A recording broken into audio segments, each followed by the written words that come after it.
ഈ വള്ളം ഏതാണ്ട് 110-120 വർഷത്തോളം പഴക്കമുള്ളൊരു വള്ളമാണ്. ഫാദർ തോമസ് പുരയ്ക്കൽ എറണത്താണ് വീട്.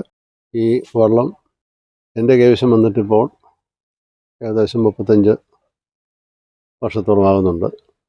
ഇതൊരു പഴയ വള്ളത്തിൻ്റെ പേര് ജയ്ഹിന്ദ് എന്നായിരുന്നു.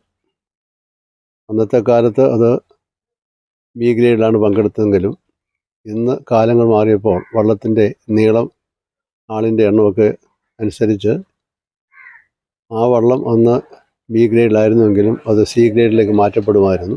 എന്നാൽ അത് ഞാൻ വിലയ്ക്ക് എടുക്കുകയും അത് വള്ളം പുതുക്കി പണിത് ബി ഗ്രേഡിലാക്കുകയും ചെയ്തു. ഇതിൻ്റെ ജോഡിയായിട്ടുള്ള വള്ളങ്ങൾ എന്ന് പറയുന്നത് തോട്ടുകടൻ വള്ളമുണ്ട്, അതുപോലെ മൂന്തേക്കൻ വള്ളമുണ്ട്, അതുപോലെ തന്നെ PG കരപ്പുഴയുണ്ട്, ഡൽഹി ഉണ്ടായിരുന്നു. അങ്ങനെ പല വള്ളങ്ങൾ ഇതിൻ്റെ കൂടെ ജോഡിയായിട്ട് കളിച്ചിട്ടുണ്ട്, മത്സരിച്ചിട്ടുണ്ട്. ആദ്യമായിട്ട് നെഹ്റു ട്രോഫി മത്സരത്തിൽ ബി ഗ്രേഡ് വള്ളത്തിൻ്റെ മത്സരം വെക്കുമ്പോൾ ഈ വള്ളം ആണെന്ന് പങ്കെടുക്കുന്നത്. അത് 1995 കാലഘട്ടമാണ്.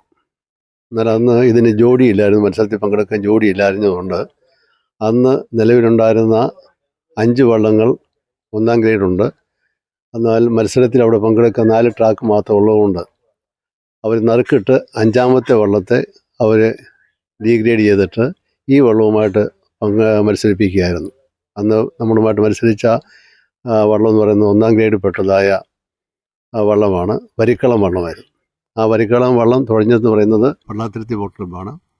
എന്നാൽ നമ്മളുമായിട്ട് മത്സരിച്ചു. വള്ളാത്തുരുത്തി ബോട്ട് ക്ലബ്ബ് തുഴഞ്ഞതായ വരിക്കളം വള്ളത്തിൽ 43 പേരുണ്ട്. അന്ന് ഈ വള്ളത്തിന് ഇത്രത്തോളം നീളമില്ല. അന്ന് 25 പേര് മാത്രമേ പങ്കെടുക്കത്തുള്ളായിരുന്നു. എന്നാൽ നമ്മൾ 25 പേരും അവർ 43 പേരുമായിട്ട് തുഴഞ്ഞു.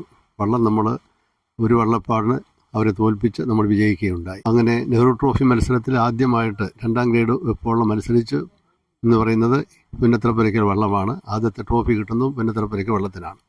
നമുക്ക് കഴിഞ്ഞ കാലത്തിന് ഉള്ളിൽ ആയിട്ട് നമുക്ക് 2 പ്രാവശ്യം ഹാർട്ടിക്ക് ലഭിച്ചിട്ടുണ്ട്. കുട്ടനാട്ടിലുള്ളതായ ഏറിയ വള്ളംകളി മത്സരങ്ങളിൽ നമ്മുടെ വള്ളം പങ്കെടുക്കുന്നുണ്ട്. അവിടെയൊക്കെയും ജയങ്ങളും തോൽവികളും ഉണ്ടെങ്കിലും എന്നാൽ പലപ്പോഴും നമുക്ക് നല്ല മാർജിൻ വിജയിക്കാൻ, നല്ല ടീമാണെങ്കിൽ നല്ല മാർജിൻ വിജയിക്കാൻ സാധിച്ചിട്ടുണ്ട്. ഇതിൽ പങ്കെടുത്തിട്ടുള്ള എല്ലാ ടീമുകളെയും ഞാൻ ഓർക്കുന്നു.